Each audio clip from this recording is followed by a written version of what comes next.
So the final decision you have to make is whether or not you want ammunition.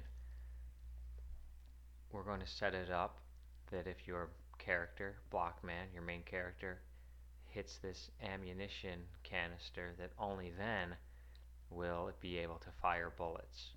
And then you can decide how much ammo it gets. So on my Blockman, the first thing you want to set up is your collision. So you go to add event, collisions, actor of type, and then you select when yourself hits choose your ammunition item that you've created or downloaded. Set ammunition to 3. Now where did we get this? We created yet another game attribute. Now this time, remember that this is a number attribute because we're talking about ammunition, which we want to increase and decrease. And you can decide what your default value will be. I set mine to 3.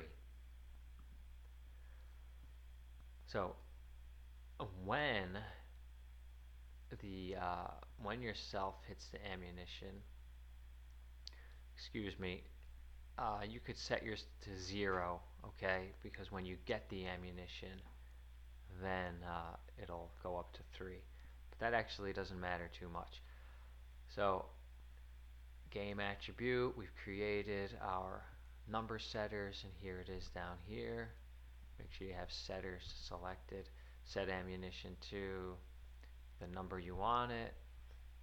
And from the last video, we are also now setting our can fire to true. So as you make these, if you've been following along, make sure you turn off the fire bullets that you're not going to use. Remember, we did one unlimited, we did one unlimited with the stopgap in there. But if you have all of them turned on, they're going to conflict with each other. So when you're done, you could just keep one, but I have all mine, so I can show you how to do each. So the first thing we do is gain ammo. When you touch the ammo, set your ammunition to whatever you want. Set your can fire to true. Yes, I can fire, and kill the last collided actor, which is your ammunition. Okay.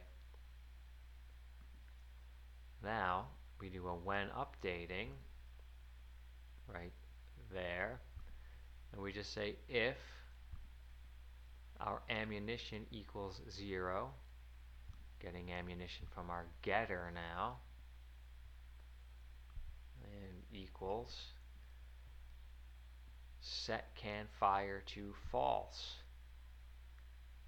Okay, back to the setters for can fire.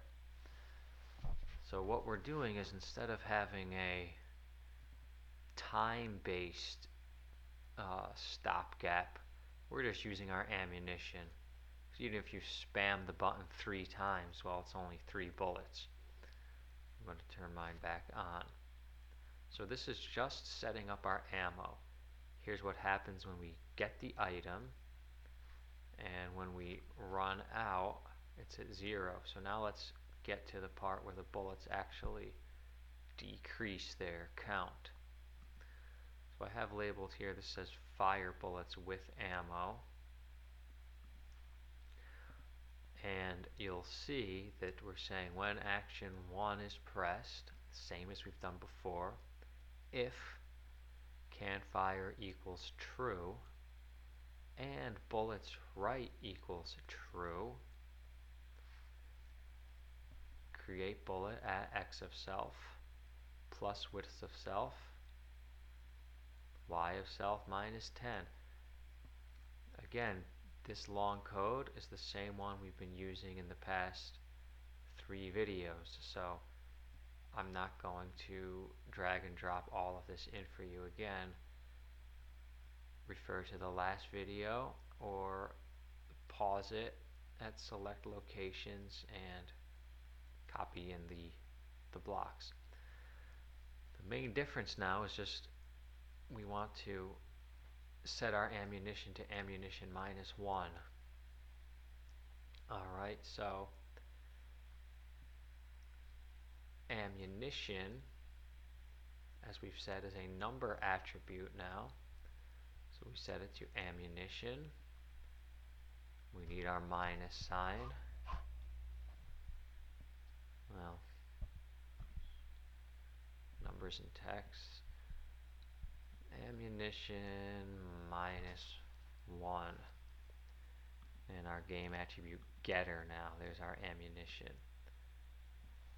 So we've set our ammo to 3, so we know how many we have, and we are now decreasing that amount of ammo every time we fire. So after we push 3 times, we will have 0 ammunition, and our ammo will be empty and we can no longer fire. Copy this whole thing as an otherwise if statement.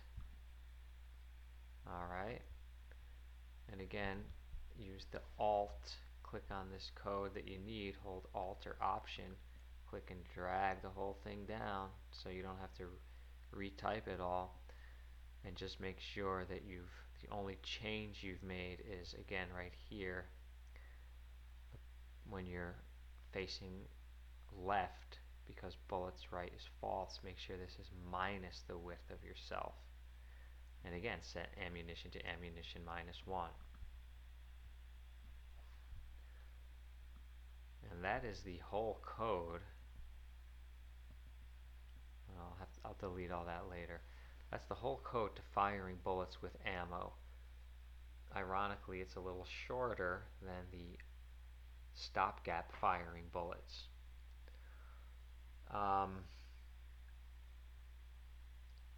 And that's it. So let's test the game now. And everything should be working. I'm going to suggest, as a possible challenge to yourself, remember how we set up our health bar? Well, if you wanted to have your ammo display as some type of graphic, so as you fire, there's a visual representation of how many bullets you have, you could set up something just like we did up here, only instead of health it would be bullets. So my game is a little glitchy because I forgot to turn off one of my other events here, but go ahead, collide with the ammo and see if you can fire. Oh, that's why I had a background program running here. Everything's on, these two are off. Oh, one important thing, if you already tested your game and it didn't work, if you're using ammo, make sure your default value for can fire is false, because you cannot fire until you get the ammo. Now, if you're all confused as to where you can change your settings, if you go to your game attributes and say show game attributes, you can go down to your can fire, and then you can turn it off and on, true or false. So with ammo, make sure can fire is false. If you're not using ammo, you can set it to true. And so now when you test your game, everything should be in order.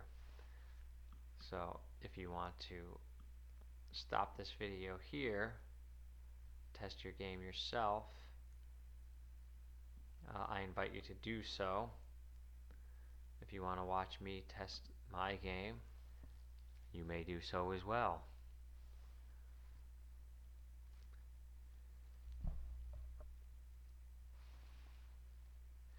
But we won't be adding anything else. So I'm running around, cannot fire, pushing my fire button, get my ammo. Now I am ready. And I've used my 3 shots. I don't have any left. There we go. 1, 2, 3. So we're done with firing bullets. The next video I will show you one final power up. That block with the letter I stands for invincibility. And if you want to be invincible, I'll show you how to do that next.